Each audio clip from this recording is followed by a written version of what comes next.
আজকের দিনটা যেমন এত সুন্দরভাবে কাটবে আমি তো ভাবতেই পারিনি।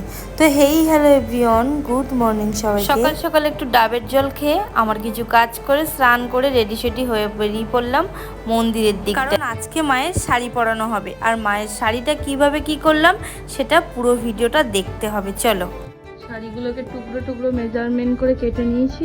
এবার এটাকে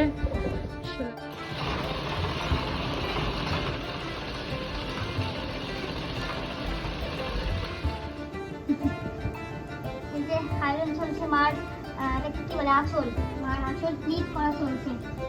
সেটা ফাইনাল লুকটা অবশ্যই দেখা।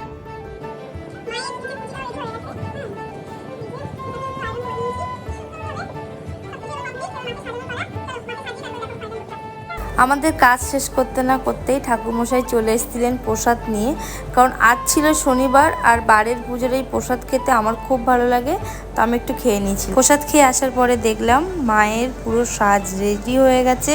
আমি আসার আগেই আমার ডার্লিং সব কিছু কমপ্লিট করে নিয়েছে। তবে শাড়ির কুচিগুলো একটু নিচের দিকে নামালে আরও সুন্দর লাগবে। এখন যেহেতু মন্দির পরিষ্কার চলছে তাই ওটা নামানো হয়। সন্ধ্যাবেলায় বাজারে গিয়ে কিছু প্রদীপও কিনে নিয়েছিলাম, কারণ কালকে আবার প্রদীপ জ্বালানোর দিন, প্রদীপ তো জ্বালাতে হবে, সেই জন্য আগের থেকে রেডি করে নিয়েছি। কাল সময় পাবো কিনা ঠিক নেই। আর এই যে ধনতেরাসের দিন সোনার রূপো কিনতে হয়, তবে সোনার যা আগুন চড়া দাম, সেই জন্য একটু রূপোই কিনলাম।